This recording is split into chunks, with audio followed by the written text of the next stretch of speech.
Ah, vous savez, la meilleure énergie est celle qu'on ne consomme pas.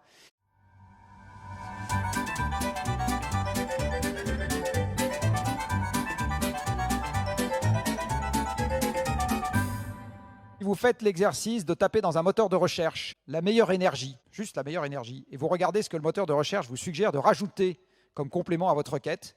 Vous verrez, je ne vous mens pas, alors faites ça sur Google, je suis sûr que ça marche. Il vous suggère de rajouter « est celle qu'on ne consomme pas ». En français. Alors, je n'ai pas fait en anglais le test, mais en français, je suis sûr que ça marche. Eh bien, manque de peau, la meilleure énergie est celle qu'on consomme. C'est quand même ballot. Et du reste, si la meilleure énergie était celle qu'on ne consomme pas, expliquez-moi cette courbe.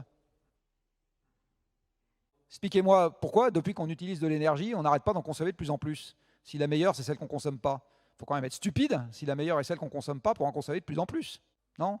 Je ne sais pas ce que vous en pensez, mais moi, quand j'ai la meilleure viande séchée, j'ai pas envie d'en consommer de plus en plus, j'ai pas envie d'en consommer de moins en moins.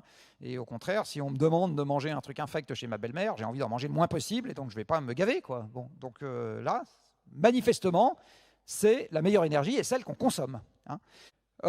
Et vous verrez du reste qu'on la consomme, quoi qu'il se passe par ailleurs, et c'est essentiellement de l'énergie fossile. Alors vous allez me dire, ouais, enfin maintenant on développe les renouvelables, machin, c'est un peu moins vrai. Alors c'est vrai qu'on développe les renouvelables, c'est le machin rose que vous avez là. Ça, c'est les nouvelles renouvelables dans l'approvisionnement énergétique mondial. Donc c'est la somme, avec en plus la convention la plus favorable possible, c'est l'équivalent primaire pour ceux d'entre vous qui sont familiers avec ça, de l'éolien. Donc le rose, c'est l'éolien, plus le solaire, plus le marémoteur, plus le houlomoteur, plus le biogaz, plus la géothermie, plus tous les trucs qui excitent les journalistes et qui remplissent les colonnes de journaux. Alors ça remplit peut-être les colonnes de journaux, mais ça ne remplit pas les réservoirs. Pour le moment, c'est totalement anecdotique dans l'approvisionnement énergétique mondial. Et la bonne question est de savoir si ça peut devenir principal aux horizons de temps des promesses politiques. Et là, s'il y a des gens un peu joueurs dans la salle, on va tout de suite chez le notaire en sortant d'ici, parce que moi, je vous parie toutes mes économies contre les vôtres que non.